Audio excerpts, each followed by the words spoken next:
दोस्तों, तारीख थी 14 अगस्त 1947। आज से तकरीबन 73 साल पहले चारों तरफ गहमा गहमी का माहौल था। एक तरफ लोगों के अंदर आज़ादी को लेकर उत्साह बढ़ता जा रहा था, मगर दूसरी तरफ अखंड भारत दो हिस्सों में बंटने की तैयारी पर था। समय रात के करीब 9 बज रहे थे। बिजली की गड़गड़ाहट के साथ दिल्ली की सड़कों पर जबरदस्त बारिश हो रही थी। अलग अलग जगह से आकर लोग रेजिना हिल्स पर इकट्ठे हो रहे थे। कुछ ही देर में लाखों की तादाद में लोग इकट्ठे हो चुके थे। रात के करीब 10 बजे जवाहरलाल नेहरू, सरदार वल्लभ भाई पटेल और राजेंद्र प्रसाद और माउंटबेटन वाइसरॉय हाउस पहुंचे। अब कुछ ही समय बचा था भारत को आजाद होने में। कुछ लोगों के चेहरे पर मायूसी थी तो कुछ लोगों में उत्साह थी। और यहाँ पर जवाहरलाल नेहरू अपनी स्पीच शुरू करते हैं। उनके भाषण की शुरुआत इन 2 लाइनों से शुरू होती है। At the stroke of the midnight hours when the world sleeps, India will be awake to life and freedom. कुछ ही देर बाद वह घड़ी आ ही गई जब भारत ने आजादी की सांसें ली। रात 12 बजे शंखनाद से हमारे देश की आजादी का आरंभ हुआ था। जिस समय ग्राउंड पर खड़े लोग महात्मा गांधी के नाम के नारे लगाए जा रहे थे और जो लोग अपने घरों में ये भाषण और सब कुछ रेडियो पर सुन रहे थे, उनकी भी खुशी का कोई ठिकाना नहीं था, क्योंकि उस समय भारत एक आजाद परिंदा हो गया था, जिसका हमने करीब 200 सालों से इंतजार किया था। 14 अगस्त सन 1947 में रात भर बारिश होने के बाद सुबह आसमान बिल्कुल साफ था। जब सुबह 8:30 बजे पंडित नेहरू और उनके कैबिनेट ने शपथ ली, जिसके बाद ब्रिटिशर्स का झंडा हटाकर आजाद हिंद का झंडा लहराया गया, जिसे देख सभी की छाती चौड़ी हो गई थी, क्योंकि अब हमें वो झंडा दिखने लगा था जिसे हम वर्षों से देखना चाहते थे। जब राजधानी दिल्ली में आजादी का जश्न मनाया जा रहा था, उस वक्त महात्मा गांधी दिल्ली से हजारों किलोमीटर दूर पश्चिमी बंगाल के नोवाखली में थे और राज्य में शांति कायम करने का प्रयास कर रहे थे। जानकार बताते हैं कि पंडित नेहरू के ऐतिहासिक भाषण को पूरे देश ने सुना था, मगर गांधी जी नहीं सुन पाए थे। 14 अगस्त सन 1947 की ऐसी रात जब लोग सोए तो गुलाम देश में थे, लेकिन अगली सुबह उनके आजादी की सुबह थी। लेकिन जितनी खुशी हमें आजाद होने में थी,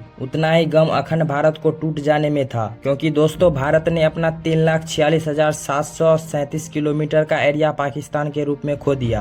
करोड़ों की संख्या में लोग भारत से अलग हो गए थे। जो लोग कुछ समय पहले ही भाई की जिंदगी जी रहे थे, वह एक दूसरे के जान की दुश्मन बन गए थे, क्योंकि 14 अगस्त की रात 12 बजे भारत और पाकिस्तान का विभाजन हो गया। भारत 2 हिस्सों में बट गया, जिसमें एक हिस्सा पाकिस्तान और दूसरा हिस्सा हिंदुस्तान के नाम हो गया था, जिस वजह से कई सारे दंगे हुए। जो लोग खुद को पाकिस्तान में सुरक्षित महसूस समझते थे, वे वहां चले गए, और जो लोग भारत में सुरक्षित महसूस कर रहे थे, वे यहां पर आ गए। कहा जाता है कि करोड़ों लोग पलायन को मजदूर हो गए थे। इनके दंगों में हजारों लोग मौत के घाट उतर गए। ये उस समय दुनिया का संभवतः सबसे बड़ा विस्थापन था, और ये सारा खेल अंग्रेजी हुकूमत का ही था, जिसने डिवाइड एंड रूल का खेल पहले से ही खेल रखा था, जहाँ पर उन्होंने हिंदुस्तान के अंदर हिंदू और मुस्लिम के बीच भर दिए थे। वरना आजादी के पहले तक हम सब भाइयों की तरह साथ में जी रहे थे। वो तो अंग्रेज ही थे जिन्होंने हमारी जाति के आधार पर हमारा व्यक्तित्व याद दिलाया, जिसके बाद हम आपस में ही लड़ने लगे। और दोस्तों, हिंदुस्तान और पाकिस्तान के विभाजन की सबसे बड़ी वजह ये भी थी, मोहम्मद अली जिन्ना देश के पहले प्रधानमंत्री बनना चाहते थे, लेकिन पंडित जवाहरलाल नेहरू को प्रधानमंत्री बनाने का वादा महात्मा गांधी पहले ही कर चुके थे, जिस वजह से मोहम्मद अली जिन्ना ने अपना अलग देश मांगा, और इसी वजह से ये सारा फसाद शुरू हुआ, जो 15 अगस्त सन 1947 में खत्म हुआ। दोस्तों, हम आपको बता दें कि भारत को आजाद करने की बात बहुत पहले से ही चल रही थी, और इसी वजह से ब्रिटिशर्स ने माउंटबेटन को भारत का आखिरी वाइसरॉय बनाया था, ताकि इसके बाद भारत को आजाद देश घोषित कर दिया जाए। लेकिन भारत के हिंदू और मुसलमान भाई आपस में ही लड़ने में उतारू थे, और यही ब्रिटिशर्स चाहते भी थे, क्योंकि ये लड़ाई की चिंगारी उन्होंने ही लगाई थी, जो आग बनकर अभी तक हमारे सीने में जल रही है। लेकिन दोस्तों, इससे भी ज्यादा अफसोस की बात यह है कि ब्रिटिशर्स ने हमारे साथ हर वो जुर्म किए जो हम याद करें तो हमारी आंखों में आंसू आ जाते हैं, लेकिन फिर भी उन्हें बारातियों की तरह विदा किया गया। जहां 1500 ब्रिटिश सैनिकों की पहली टीम 17 अगस्त सन 1947 के दिन अपने देश लौटी, वही आखिरी टीम उसकी 1 साल बाद 27 अगस्त सन 1948 को निकली। और जब ब्रिटिशर्स के आखिरी सैनिक टोली हमारा देश छोड़कर जा रही थी, तो उन्हें बैंड बाजे के साथ विदा किया गया, और उसी दिन सभी ब्रिटिशर्स का नाम हमारे देश के नक्शे से निकल गया। दोस्तों, ये थी हमारी आजादी की पूरी कहानी। मेरा मानना ये है कि हम हिंदू मुस्लिम को एक साथ मिलकर रहना चाहिए। आपकी क्या राय है कमेंट में जरूर बताइएगा। दोस्तों, इस वीडियो के अंत तक बने रहने के लिए आपका बहुत बहुत धन्यवाद, और चैनल पर नए हैं तो सब्सक्राइब कर लीजिएगा। मिलते हैं अगले वीडियो में।